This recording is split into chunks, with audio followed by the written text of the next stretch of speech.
Hi guys, and welcome again. Today we are going to be looking at optimization. Now, what is optimization? Well, it's a big fancy word and mathematicians love big fancy words because it makes things sound much more difficult than they really are, but it's not too difficult. What you need to do is just follow the 4 simple steps that I've put on the screen once you have identified the optimization question. For those of you who are writing your government paper, it's usually question 9 or question 10. For those of you writing IEB, you're going to have to just find it because they like to jumble up the questions. But what you're looking for is that question where they want you to find the maximum or the minimum.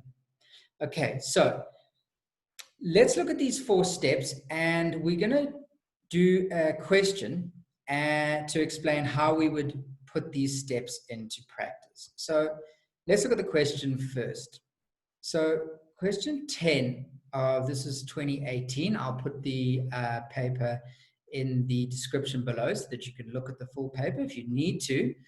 It says f of x equals minus 3x cubed plus x. Okay, and then it says calculate the value of q for which f of x plus q will have a maximum value of 8/9. So the second bit is something you wouldn't have necessarily seen before. And so that makes it sound already a bit more difficult. But don't worry, just follow the steps, all right? So the first step says get the function in terms of one variable, okay? So a function means f of x equals, and it could be x squared, dot, dot, dot, or it could be v of x equals, or it could be h in terms of t equals t of something, something. All it means is find the function and get it in terms of one variable, either x or t or whatever it is. Now, this one is already in terms of just x's. So step 1 has already been done. We already have the function in terms of one variable. So this isn't always the case, and we'll look at another question where it's not given in terms of one variable. But for now, we have the function in terms of one variable. So 1 is done. 2 says find the derivative of the function. So now we're going to find the derivative. Well, f of x equals minus 3x cubed. So minus 3 times 3 will be minus 9. We take 1 of the 3 to become 2 plus 1. Okay, step 2 is done. Not too difficult so far. I've said here derive. It's sort of supposed to be differentiate or derive. I think you got to pick one. Okay, so it's derive or differentiate. So it basically means find the derivative in terms of 0. So I'm going to say 0 equals minus 9x squared plus x. So now I've made the derivative equal to 0, and I need to solve now. Take the 9x squared to the other side, and then we divide through by 9 to get x squared equals 1/9, because the 9's cancel here. I'll just quickly do that. 9. And so now I get x equals plus or minus 1/3. So they want to know the maximum. Okay, so this is going to give 2 values, right? A plus and minus. So first I'm going to try the positive. So I'm going to say f of 1/3 equals minus 3 times 1/3 cubed plus 1/3. Okay, and what I end up getting is a negative here, negative 27. So I end up with minus 1/9 plus 1/3. Get them both over 9. So it'll be minus 1/9 plus 3/9 equals 2/9. Okay, now I'm going to try and with minus 3, minus 1/3 to see if I get a bigger value. And I end up with the minus 1/3, 3 plus 1/3. And so this ends up with this is now minus 1/3, because I'm using minus 1/3, and I end up with minus 2/9. So of course it's going to be the positive values where it's maximum.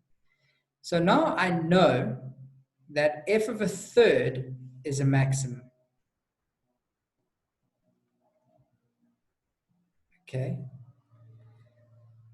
But now they've said calculate the value of f of x plus 9, where we'll have a maximum of 8 over 9. Well, this gives a maximum of 2 over 9, right?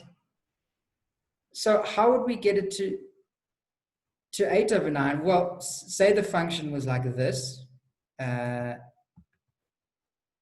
the maximum was here, say the local maximum, and it was at 2 over 9. Well, if I shifted the function up,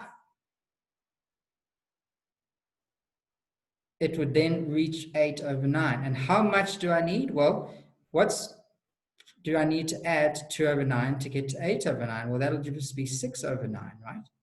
Because 2 over 9 plus 6 over 9 gives me 8 over 9. So therefore, so I can say then 2 over 9 plus 6 over 9 equals 8 over 9. Therefore, Q equals 6 over 9. And that is my final answer. Okay, so I forgot to mention, I should have, so the steps, right? We made it equal to plus or minus a third here. So this was step 3. Now, step 4 was substitute into the original function. So we did that. So we said, so this here was step 4, right? We took the third and we substituted into the original function, which was this minus 3x cubed. And we did it over here. And we got 2 values. And then we saw the maximum was the bigger number. And we needed to, so there was an extra step involved because of this Q. So that was what was unique about this question, was we had the Q. And so we just had to use our brains, which is difficult in an exam, stressful situation. But at least if you weren't able to get this last little bit, you would have got 4 marks for your finding the derivative, substituting into the original function, make it equal to 0, all of that stuff. So sometimes there will be a slight difference, but hopefully you would be able to do this last little step. As I say, it's different. And so you're not going to get every single mark in the paper, but you are going to get most of them. So we'll look at another example of optimization in the next lesson. So please like, subscribe. Well done for watching, and keep doing it and keep revising, keep doing your past papers, and that's how you're going to get a great result for your final matric. So it's very important that you find the link below and subscribe so that you get notifications of when these videos are coming out. Share and like with your friends, and let's help everyone out. Keep supporting me. I will keep making videos to help you guys out. So I will see you in the next lesson, and all the best with the studying.